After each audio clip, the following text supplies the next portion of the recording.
नमस्कार दोस्तों, आप सभी का स्वागत है हमारे YouTube चैनल में। आज हम एक नया टॉपिक लेकर आए हैं जो है राष्ट्रपति। आज हम राष्ट्रपति के बारे में चर्चा करेंगे। चलिए आज देखते हैं राष्ट्रपति को।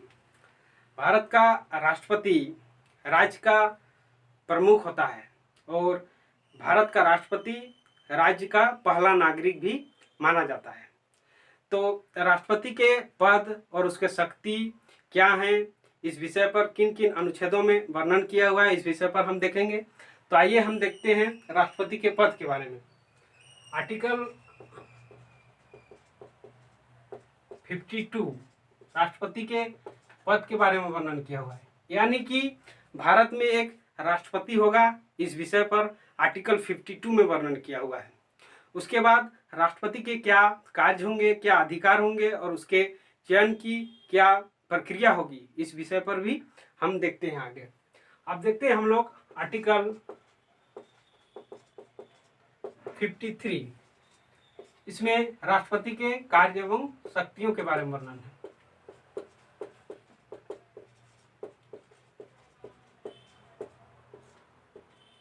आर्टिकल 53 ये कहता है कि भारत की सभी कार्यपालिका शक्तियां राष्ट्रपति में निहित होंगी, यानी एक तरह से देखा जाए तो राष्ट्रपति कार्यपालिका प्रमुख होता है संवैधानिक तौर पे, लेकिन वास्तविक कुछ और होती है।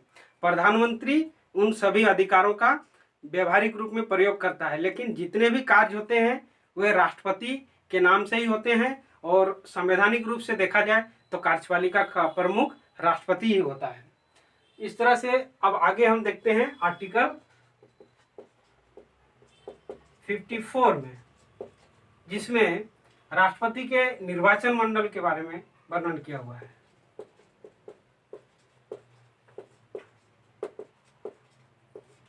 यानी राष्ट्रपति का जो निर्वाचन होता है उसके निर्वाचन मंडल में, यानी निर्वाचन के लिए कौन कौन लोग शामिल होते हैं। तो हम देखते हैं कि राष्ट्रपति के निर्वाचन में पहला नंबर में संसद के दोनों सदनों के निर्वाचित सदस्य। यहाँ गौर करने वाली बात है कि संसद के दोनों सदनों के निर्वाचित सदस्य भाग लेते हैं। जो मनोनीत सदस्य होते हैं, यानी कि लोकसभा में 2 मनोनीत सदस्य होते हैं और राज्यसभा में 12 मनोनीत सदस्य होते हैं, वे राष्ट्रपति के चुनाव में भाग नहीं लेते हैं। ठीक, यानी संसद के दोनों सदनों के निर्वाचित सदस्य मतलब लोकसभा के 543 प्लस राज्यसभा के 233। इस तरह से हम लोग देखते हैं आपके कुल हो जाते हैं 776। ये हुए संसद के। और दूसरा नंबर में हम देखते हैं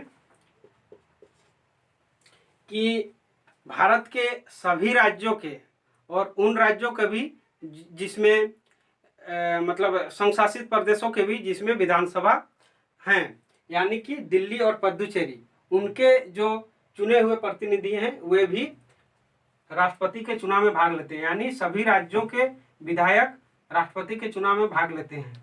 और यह भी गौर करने वाली बात है कि जो भी राज्य हैं उनके जो भी मनोनीत सदस्य होते हैं विधानसभा के, वे राष्ट्रपति के चुनाव में भाग नहीं लेते हैं। इस तरह से दूसरा में हम लोग देखते हैं कि सभी राज्यों के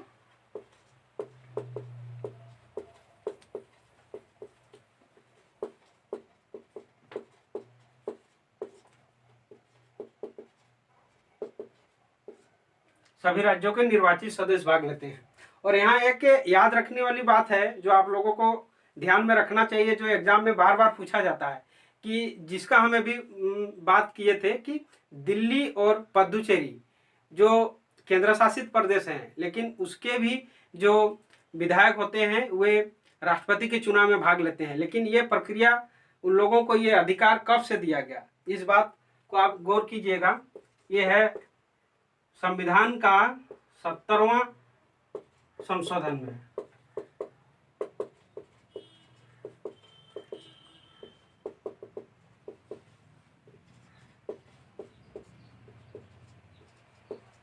संविधान का 70वां संशोधन 1992 में हुआ था, तब से दिल्ली विधानसभा के निर्वाचित सदस्य और पुडुचेरी विधानसभा के निर्वाचित सदस्य भी राष्ट्रपति के चुनाव में भाग लेते हैं।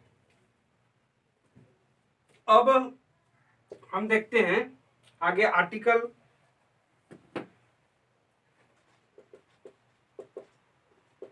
55, जिसमें राष्ट्रपति के निर्वाचन की पद्धति के बारे में वर्णन किया हुआ है, यानी राष्ट्रपति का निर्वाचन किस पद्धति के आधार पर होता है।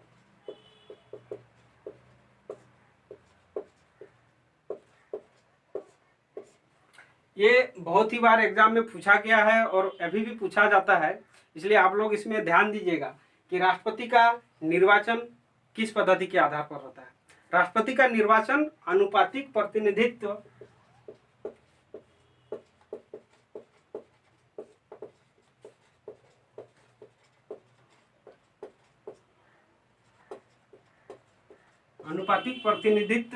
पद्धति के एकल संक्रमणीय मत पद्धति के आधार पर।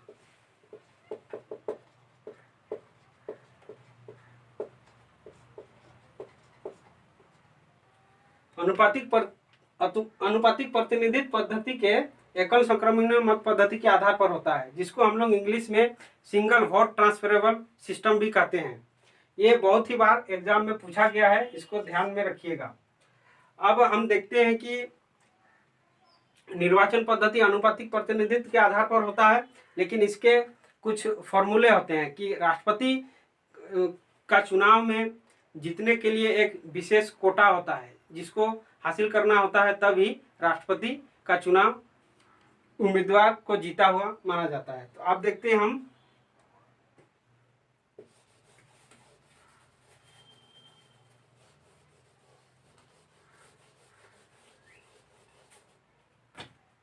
कोटा,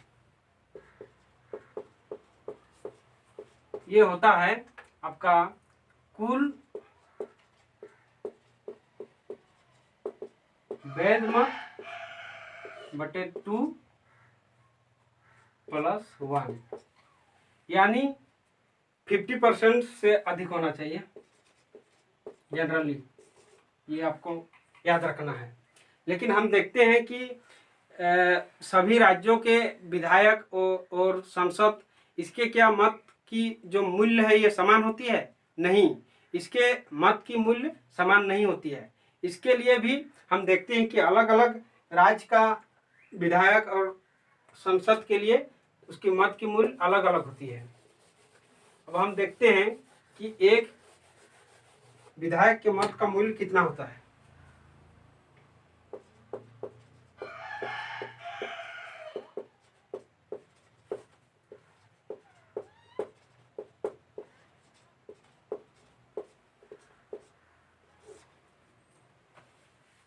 विधायक का मत का मूल्य इक्वल टू राज्य का कुल जनसंख्या बटे विधायकों की संख्या, यानी सीट की संख्या।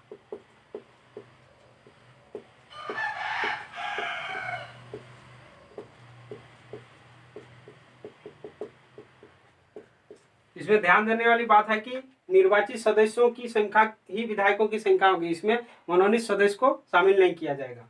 इंटू 1/1000, ये हुआ एक विधायक का मत का संख्या। इस तरह से मत का मूल्य निकाला जाता है। अब हम देखते हैं कि एक संसद का मत क्या होता है।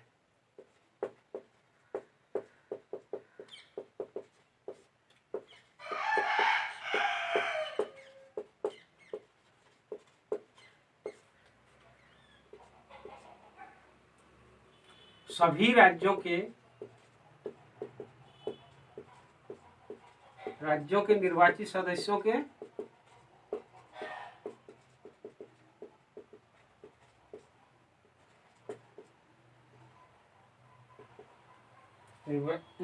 सदस्यों के मतों का योग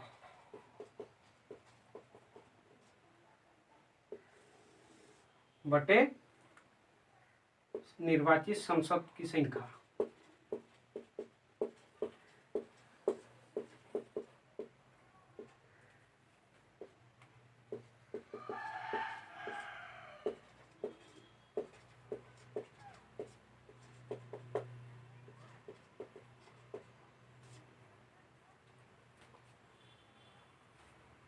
ठीक है। संसद का मत आप देख सकते हैं, सभी राज्यों के निर्वाचित सदस्यों के मतों का योग। अब हम लोग देखते हैं कि राष्ट्रपति के चुनाव में वोट किस तरह का दिया जाता है। जो भी संसद और विधायक होते हैं, राष्ट्रपति के चुनाव में भाग लेते हैं, वह मत किस प्रकार से देते हैं। तो हम लोग देखते हैं कि वे वोट वरीयता के आधार पर देते हैं। यानी कि अगर वो कोई संसद या विधायक फर्स्ट प्राथमिकता में बी को देना चाहता है तो वो प्राथमिकता 1, उसके बाद सी को देना चाहता है तो 2, डी को देना चाहता है तो 3 और ए को 4। तो इसके बाद जब मतों की गिनती होती है तब पहली प्राथमिकता में जो मत हैं उसकी पहले गिनती होती है और देखा जाता है कि ए बी सी डी में पहली प्राथमिकता में किसको कितने मत मिले हैं। और अगर पहली प्राथमिकता की काउंटिंग में ही किसी को 50% से अधिक, मतलब यानी जो कोटा था, हम लोग देखे थे, कोटा से अधिक मत मिलता है तो सेकेंड राउंड की काउंटिंग नहीं होती है। अगर किसी को फर्स्ट राउंड की काउंटिंग में जो कोटा है उससे अधिक नहीं मिलती है तो सेकेंड राउंड की काउंटिंग शुरू हो जाती है। यानी दूसरी वरीयता में किसको कितना मत मिलता है। अब दूसरी वरीयता में काउंटिंग शुरू होती है तो हम देखते हैं कि ऐसा भारत के इतिहास में एक ही बार हुआ है, 1969 में।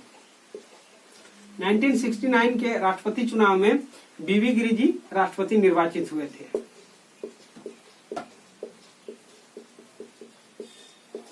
जिसमें द्वितीय वरीयता के मतों का भी गिनती किया गया था। यानी ये क्वेश्चन हमेशा पूछा जाता है कि भारत के कौन ऐसे राष्ट्रपति थे जिसके चुनाव में द्वितीय वरीयता के मतों की भी काउंटिंग हुई थी। तो हम देखते हैं कि वे थे बीबी गिरी जी। आइए अब उसके आगे हम लोग देखते हैं आर्टिकल 55 हम लोग देख लिए। अब आर्टिकल 56 देखते हैं। आर्टिकल 56 में राष्ट्रपति के कार्यकाल के बारे में वर्णन किया हुआ है। तो राष्ट्रपति का कार्यकाल कितना होता है? राष्ट्रपति का कार्यकाल 5 वर्ष का होता है, लेकिन वो 5 वर्ष से पहले त्यागपत्र दे सकते हैं या तो 5 वर्ष से पहले अगर उनकी मृत्यु भी हो जाती है तो वो पद खाली हो जाता है। तो राष्ट्रपति का कार्यकाल 5 साल का होता है। बेसिकली ज्यादातर देशों में 5 साल का ही है, लेकिन कुछ ऐसे देश है जैसे अमेरिका हुए, रसिया हुए, वहां पे राष्ट्रपति का कार्यकाल 4 वर्षों का होता है। अब हम लोग देखते हैं कि राष्ट्रपति का अगर पद खाली हो जाता है, यानी राष्ट्रपति अगर त्यागपत्र दे देते हैं तो वो किसको देते हैं? राष्ट्रपति अपना त्यागपत्र उपराष्ट्रपति को देते हैं। यानी राष्ट्रपति के गैर मौजूदगी में, यानी राष्ट्रपति का पद अगर खाली हो जाता है तो उसके कार्यों को कौन संभालता है? तो उसके कार्यों को उपराष्ट्रपति संभालता है। और अगर उपराष्ट्रपति भी अगर गैर मौजूद रहे तो उसके कार्यों को कौन संभालता है? यह सवाल भी बार बार पूछा जाता है, बहुत से एग्जामों में पूछा गया है। तो अगर राष्ट्रपति नहीं रहे तो उपराष्ट्रपति, और अगर उपराष्ट्रपति भी नहीं रहे तो जो सुप्रीम कोर्ट के चीफ जस्टिस होते हैं वे राष्ट्रपति के पद को संभालते हैं।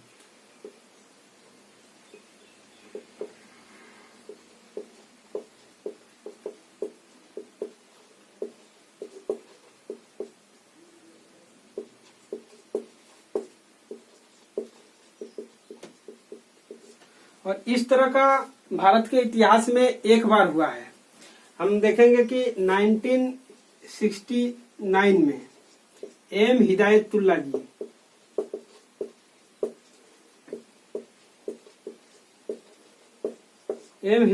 उस समय सुप्रीम कोर्ट के चीफ जस्टिस थे और वे कुछ दिनों तक राष्ट्रपति के पद को संभाले थे। ये बार बार ये भी पूछा जाता है, कभी जब राष्ट्रपति के कार्यकाल का जब घटते क्रम या बढ़ते क्रम में इस तरह के कुछ अरेंज करने के लिए पूछा जाता है तब ये बीच में डाल दिया जाता है, तो बहुत सारे लोग कंफ्यूज हो जाते हैं। अब देखते हैं हम लोग आर्टिकल 57 में। 57 में राष्ट्रपति के पुनर्निर्वाचन से संबंधित जानकारी दिए हुए हैं।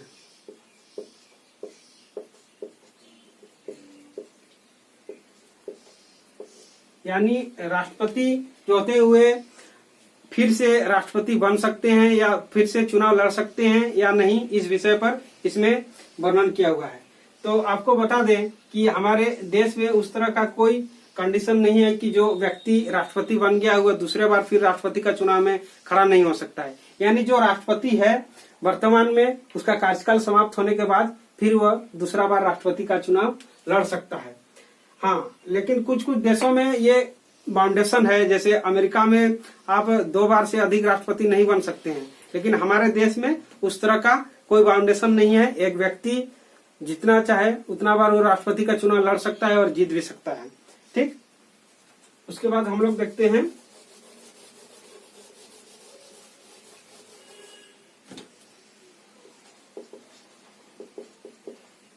आर्टिकल 58।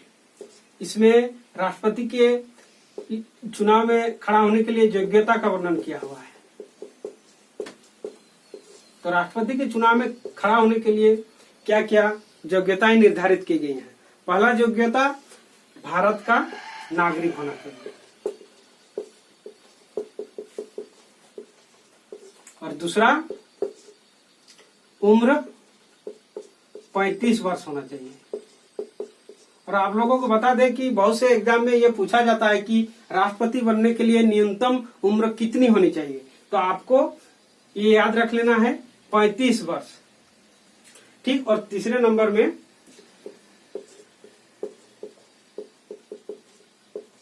किसी लाभ के पद पर नहीं होना चाहिए।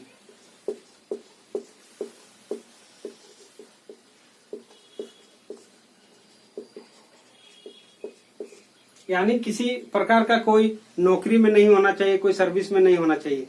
लेकिन यहाँ पर ये एक जानकारी वाली बात है, आप लोगों को याद रखना चाहिए कि अगर कोई विधायक है, कोई सांसद है, या तो कोई केंद्र में मंत्री है, या तो किसी राज्य में मंत्री है, तो वो लाभ का पद नहीं माना जाता है। यानी आप जनप्रतिनिधि के रूप में आप अगर पहले से हैं तो आपका जो पद है उसको लाभ का पद नहीं माना जाएगा और आप राष्ट्रपति के चुनाव में खड़ा हो सकते हैं। ठीक,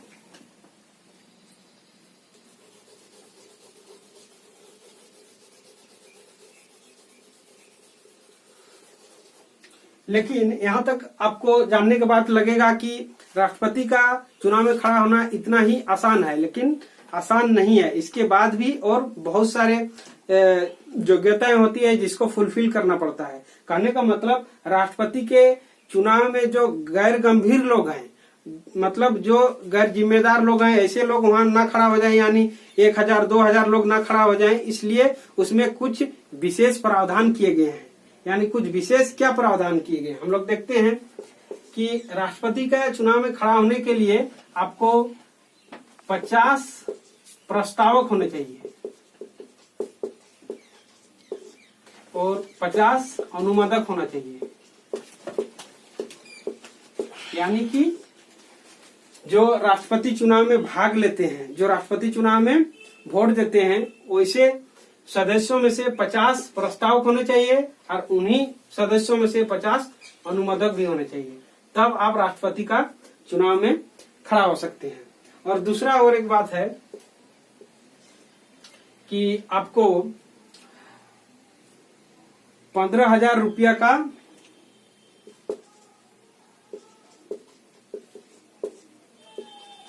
जमानत राशि जमा करना होता है। 15,000 रुपया का जमानत राशि जमा करना पड़ता है। और यह भी क्राइटेरिया है कि उसके बाद जब आप चुनाव में 1/6 वोट लाते हैं तब आपको जमानत की राशि रिटर्न कर दी जाती है, अन्यथा वह सरकार के खजाने में रहती है। ठीक है, अब हम लोग इसके आगे देखते हैं आर्टिकल 59, जिसमें कुछ शर्तें हैं राष्ट्रपति के पद को लेकर। उसके बाद उसके वेतन, भत्ते और उपलब्धियां, ये आर्टिकल 59 में वर्णन किया हुआ है। यानी कि जब कोई व्यक्ति राष्ट्रपति निर्वाचित हो जाता है, चुना जाता है, उसके बाद वह किसी भी लाभ का पद दूसरा धारण नहीं कर सकता है और राष्ट्रपति के जो वेतन होते हैं वो निर्धारित होते हैं, वो संसद के द्वारा निर्धारित किया जाता है। और ये बात याद रखने वाली बात है कि जब कोई राष्ट्रपति चुना जाता है तो उसके जब कार्यकाल होती है, जो अवधि होता है, जब तक वो पद में बना रहता है उस समय तक उसके वेतन और जो भत्ते होते हैं उसमें कमी नहीं किया जा सकता है, मतलब उसमें नीचे उसका कम नहीं किया जा सकता है, बदलाव नहीं किया जा सकता है। ठीक है, अब हम लोग देखते हैं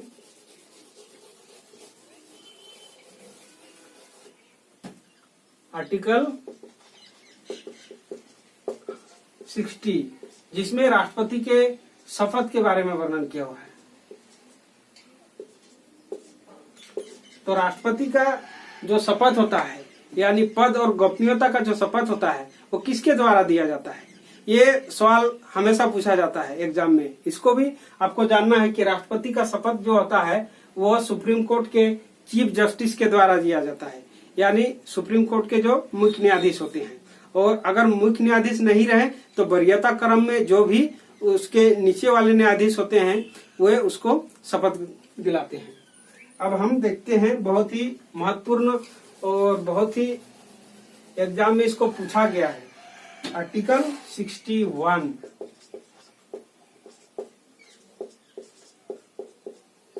इसमें क्या वर्णन है? राष्ट्रपति के महाभियोग के बारे में, यानी इम्पीचमेंट के बारे में, कि राष्ट्रपति का पद को या तो राष्ट्रपति को कैसे पद से हटाया जा सकता है, इस बारे में वर्णन है।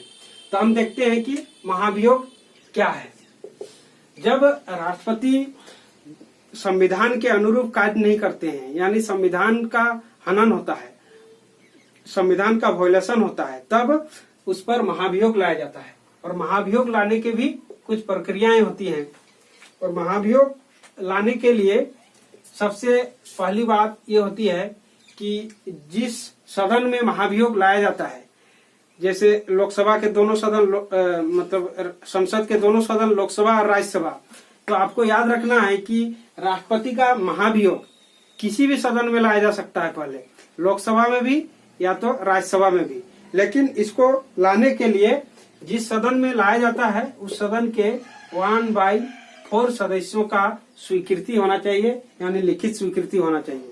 और जब उसको सदन में लाया जाता है तब उसको वोट के लिए रखा जाता है, तब वो 2/3 यानी 2/3 मतों से उसको पारित होना चाहिए। जब एक सदन उसको 2/3 मतों से पारित कर देता है, उसके बाद वो दूसरे सदन पे उसको फलक पे रखा जाता है, तब उसमें भी 2/3 मतों से उसको पारित कर दिया जाता है, तब राष्ट्रपति को पद से हटा दिया जाता है। हम लोग देखते हैं कुछ महत्वपूर्ण चीजें, अभी तक जहां तक पढ़े हम लोग, कुछ याद रखने जो तथ्य हैं उस विषय पर हम लोग देखते हैं कि डॉक्टर राजेंद्र प्रसाद ऐसे राष्ट्रपति थे जो लगातार 2 बार राष्ट्रपति बने थे, यानी 2 कार्यकाल उन्होंने पूरा किया था। उसके बाद देखते हैं कि नीलम संजीव रेड्डी जी ऐसे राष्ट्रपति थे। नीलम संजीव रेड्डी जी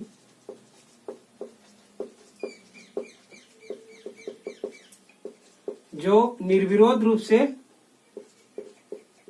चुनाव जीते थे। ये 1977 से 82 तक राष्ट्रपति थे। उसके बाद हम देखते हैं कि भारत में प्रथम महिला राष्ट्रपति कौन बनी थी? प्रतिभा देवी पाटिल, जो भारत में प्रथम महिला राष्ट्रपति बनी थी, वह भारत की 12वां राष्ट्रपति थी, प्रतिभा देवी पाटिल। उसके बाद देखते हैं कि ऐसे महिलाएं जो अभी तक राष्ट्रपति चुनाव में भाग लिए हैं। तो भारत में अभी तक 3 ही ऐसी महिलाएं हैं जो राष्ट्रपति चुनाव में भाग लिए हैं या राष्ट्रपति चुनाव में खड़ा हुई हैं उम्मीदवार के रूप में। तो ये है पहले नंबर में मनोहर होलकर 1967 में। और दूसरा नंबर में कैप्टन लक्ष्मी सहगल,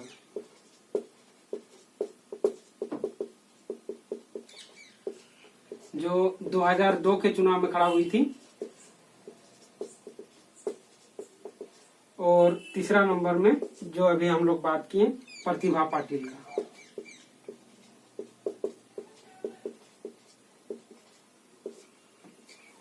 जो 2007 में खड़ा हुई थी। ठीक है दोस्तों, अब हम लोग आज का क्लास को यहीं पर समाप्त करते हैं और अगला क्लास हम लोग फिर शुरू करेंगे, जिसमें हम लोग राष्ट्रपति के जो भी शक्तियां हैं और जो भी कार्य हैं उस विषय पर हम लोग चर्चा करेंगे, जिसमें राष्ट्रपति की मतलब आपातकालीन शक्तियां या तो राष्ट्रपति के स्वविवेक शक्तियां, उसके विधायी शक्तियां, न्यायिक शक्तियां, इस विषय पर हम लोग अगला क्लास